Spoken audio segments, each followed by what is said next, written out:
Praise the lord. హల్లెలూయా. దేవుని నామానికి స్తోత్రాలు. మీ అందరికీ నా వందనాలు తెలియజేస్తున్నాను. ఈ దినం కొరకు దేవుడు సిద్ధపరిచినటువంటి మాటలు ప్రియ సహోదరి సహోదరుడా, ఈ దినము దేవుడు బైబిల్ గ్రంథంలో ఒకసారి మనం చూసుకున్నట్లయితే రాజులు మొదటి గ్రంథము 3వ అధ్యాయము 8వ వచనం నుండి మనం చూసుకున్నట్లయితే, నీ దాసుడవైనను నేను నీకు కోరికను జనుల మధ్య ఉన్నాను, వారు విస్తరించి ఉన్నందున వారిని లెక్కపెట్టుటయు వారి విశాల దేశమును అతనికి చేయుటయు అసాధ్యము. కొంత గొప్పదాని నీ జనమునకు న్యాయము తీర్చగల వాడెవడు? కాబట్టి నేను మంచి చెడ్డలు వివేచించి నీ జనులకు న్యాయం తీర్చినట్లు నీ దాసుడైన ఆయన నాకు వివేకము గల హృదయమును దయచేయము. సొలొమోను చేసిన ఈ మనవి ప్రభు నాకు అనుకూలమైన గనుక దేవుడు అతనికి ఇలాగ సెలవిచ్చును, దీర్ఘాయుష్వంతుడు ఆయన్ను ఐశ్వర్యవంతుడు అయిన్ను నీ శత్రువుల ప్రాణమైన్ను అడుగక న్యాయములను గ్రహించుటకు వివేకము అనుగ్రహించమని నీవు అడిగితివి. నీవు ఇలాగును అడిగినందున నీ మనవి ఆలకించి ఉన్నాను. బుద్ధి వివేకములు గల హృదయము నీకిచ్చుచున్నాను. పూర్వీకుల్లో నీ వంటి వాడు ఒకడును లేడు, ఇక మీదట నీ వంటి వాడొకడును ఉండడు. మరియు నీవు ఐశ్వర్యమును ఘనతను ఇమ్మని అడగకపోయినను నేను వాటిని కూడా నీకు ఇచ్చుచున్నాను. అందువలన నీ దినములన్నిటిలో నువ్వు రాజులలో నీ వంటి వాడొకడైనను ఉండడు. మరియు నీ తండ్రి అయిన దావీదు నా మార్గంలో నడిచి నా కట్టడలను నేను నియమించిన ధర్మమంతటిని గైకొన్నట్లు నీవు నడిచి వాటిని గైకొని ఎడల నిన్ను దీర్ఘాయుష్మంతునిగా చేసేదను. హల్లెలూయా. ఈ మాటలు వింటున్నటువంటి ప్రియ సహోదరి సహోదరుడా, ఇక్కడ దేవుడు సొలొమోను యొక్క జీవితంలో మనం చూసుకున్నట్లయితే దేవుడు ఫస్ట్ తను ఆశీర్వదించాడు. ఏ విధంగా అంటే తన్ను ఇశ్రాయేలు ప్రజల మీద రాజుగా నియమించాడు. దావీదు తర్వాత నియమించిన తర్వాత దేవుడు అడుగుతున్నారు, సొలొమోను యొక్క కలలో వచ్చి దేవుడు అడుగుతున్నారు ఏమనంటే, నీకేం కావాలి అని అనుకుంటున్నావు అంటే సొలొమోను అడుగుతాడు, నాకు మంచి చెడ్డలు గ్రహించు వివేకము గల హృదయాన్ని నాకు ఇవ్వవయ్యా అని చెప్పి దేవుడిని అడిగినప్పుడు, నువ్వు నన్ను ఐశ్వర్యాన్ని కానీ ఘనతను కానీ లేకపోతే నీ శత్రువులు అయినటువంటి ప్రాణమును కానీ ధనమును కానీ నువ్వు అడగలేదు గనక నేను నీ మనవిని ఆలకించి ఉన్నాను. నీకు వివేకమునే కాక ధనమును ఐశ్వర్యమును కూడా నేను నీకు ఇచ్చుచున్నాను. నీ వంటి రాజు ఇంకా ఎవ్వరు ఉండరు, నీ వంటి జ్ఞానవంతుడు ఇంకా ఈ భూలోకంలో నీ తర్వాత నీ ముందు కూడా ఎవరు ఉండరు అని చెప్పి దేవుడు మాట్లాడారు. మాట్లాడిన తర్వాత ఏం చేస్తున్నారు? ఒక రూల్ చెప్తున్నారు, ఇదంతా నీ లైఫ్ లాంగ్ నీవు అనుభవించాలి, ఇది నా యొక్క బ్లెస్సింగ్, నా యొక్క హస్తం తోడు నీకు జీవితాంతం ఉండాలంటే నీవు నీ తండ్రి నడిచినట్టు నా మార్గంలో నీవు నడవాలి అని చెప్పి దేవుడు అక్కడ ఒక మాట సొలొమోనుకి చెప్పినట్టు మనం చూస్తాం.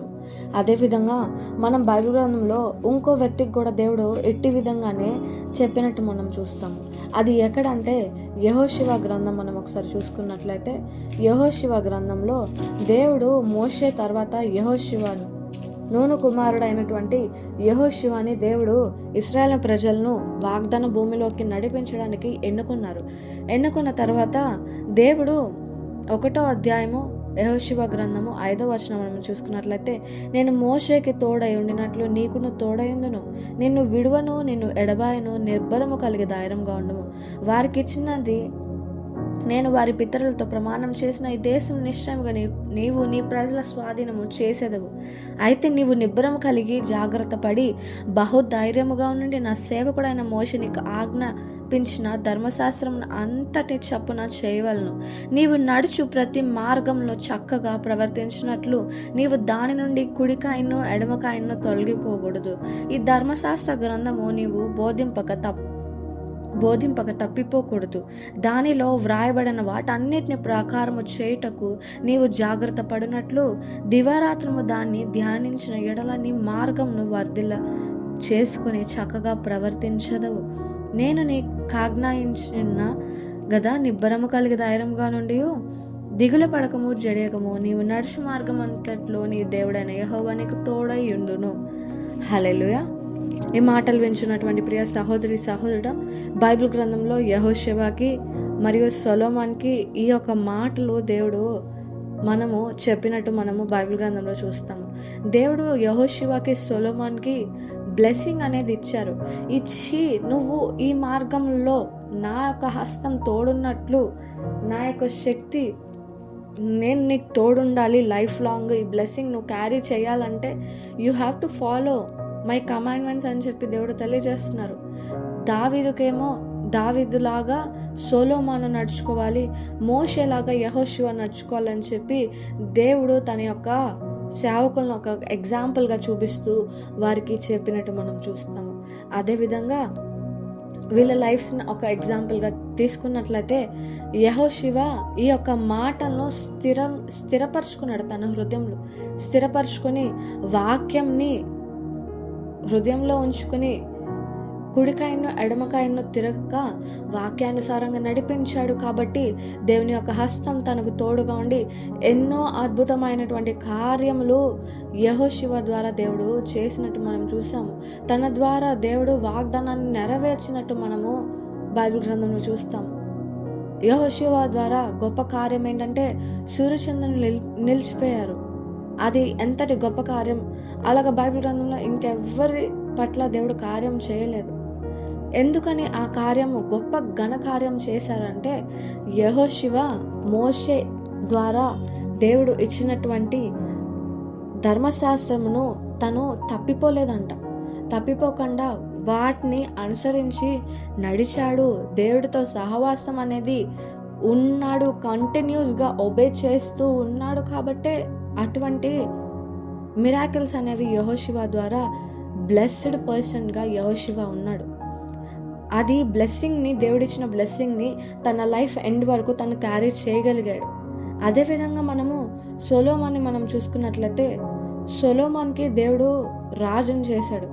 దావీదు తర్వాత రాజును చేసి తనకి జ్ఞాన వివేకంలో గల హృదయంలో దయచేసినప్పుడు తన వంటి జ్ఞానవంతుడు ఎవ్వరు లేరు. అనేక మంది భయపడేవాళ్ళు తన యొక్క జ్ఞానం చూసి.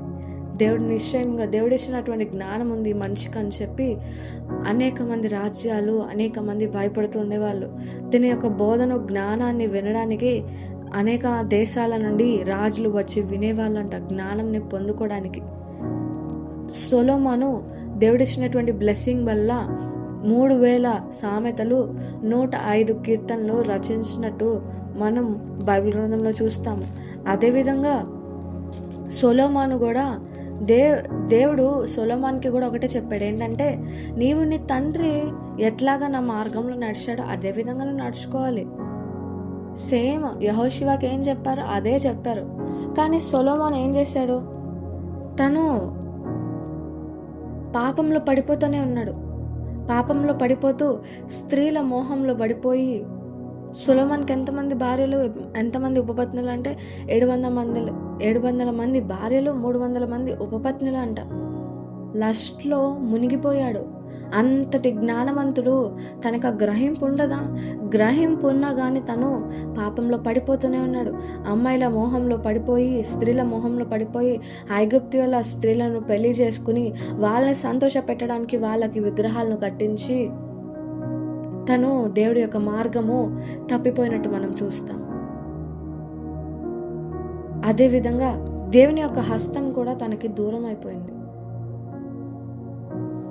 ఈ దినము దేవుడు ఒకటే తెలియజేస్తున్నారు, ఏంటంటే బైబిల్ గ్రంథంలో దేవుడు బ్లెస్ చేసినాక దేవుడు ఒక మాట చెప్తున్నారు, ఏంటంటే నువ్వు ఖచ్చితంగా నా ధర్మశాస్త్రమును తప్పిపోకుండా, కుడికాయను ఎడమకాయను తప్పిపోకుండా నువ్వు వాటిని పాటించేటువంటి వ్యక్తిగా నీవు ఉండాలి. దేవుడి దినము ఒకటే మాట ఏం తెలియజేస్తున్నారంటే యెహోషువ దేవుడు ధర్మశాస్త్రమును అనుసరించి నడవడం వల్ల బ్లెస్సింగ్ని క్యారీ చేయగలిగాడు. కానీ సొలొమోను చూసుకున్నట్లయితే ఆ బ్లెస్సింగ్ని చివరి వరకు క్యారీ చేశాడు, కానీ దేవుని యొక్క హస్తము తనకి దూరం అయిపోయింది. పాపంలో దేవుని యొక్క త్రోవ తప్పిపోయినటువంటి వ్యక్తిగా ఉన్నాడు. యెహోషువ దేవుని యొక్క త్రోవలో తప్పిపోలేదు, చివరి వరకు దేవుని యొక్క మార్గంలో నడిచాడు. కానీ సొలొమోను దేవుని యొక్క మార్గం నుండి మళ్ళాడు, తప్పిపోయాడు.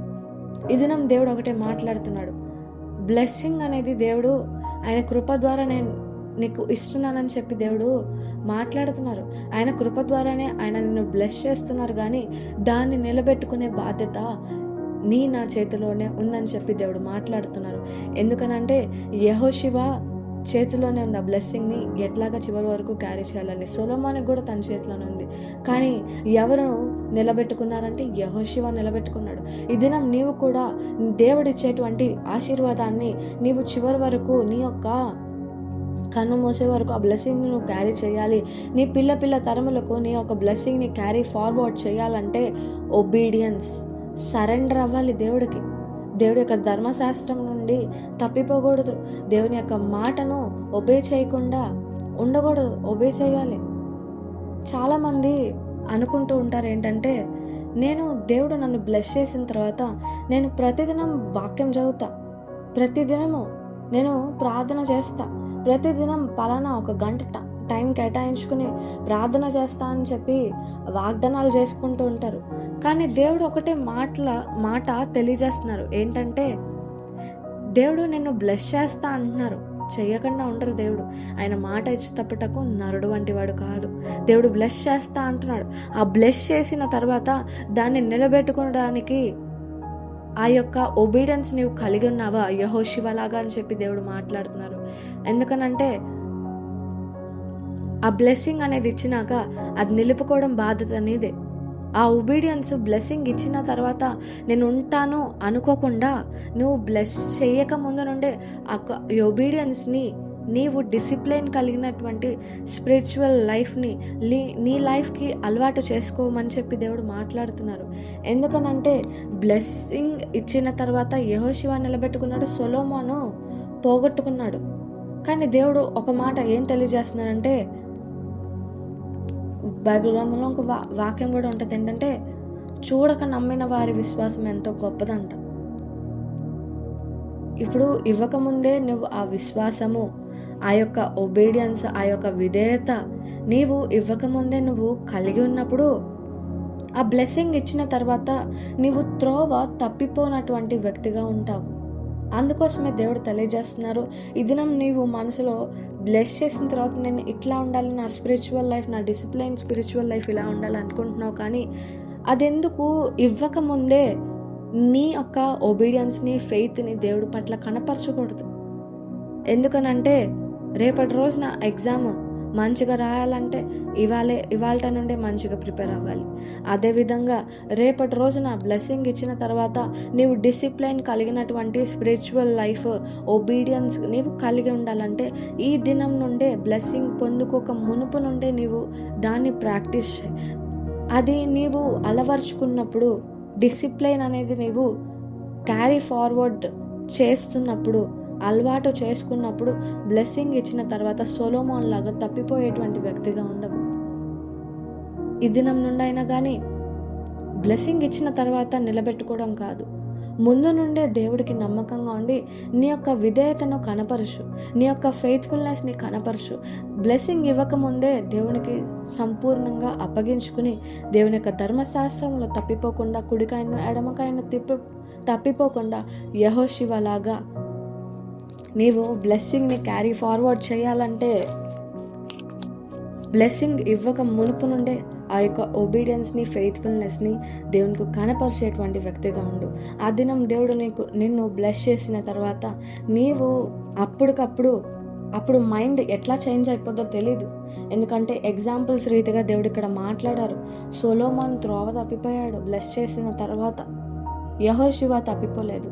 ఆ దినం బ్లెస్ చేసిన తర్వాత నువ్వు యెహోషువ లాగా ఉంటావో, సొలొమోన్లా ఉంటావో అది ఇప్పుడే నిర్ణయించుకో.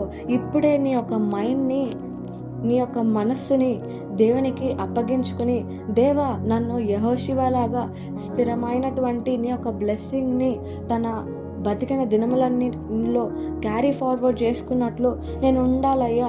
అట్టి విధేయత నీవు ఆశీర్వదించక మునిపే నేను నీ పట్ల నమ్మకమైనటువంటి విధేయతను, విశ్వాసాన్ని కనపరిచేటువంటి, నీకు లోబడేటువంటి హృదయాన్ని నాకు దయచేయ్యా.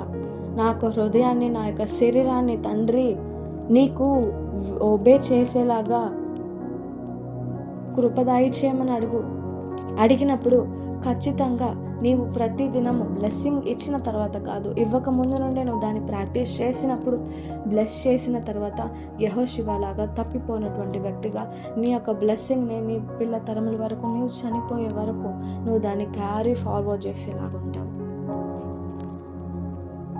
అట్టి కృప దేవుడు మీకు దయచేయను గాక. ఆమేన్.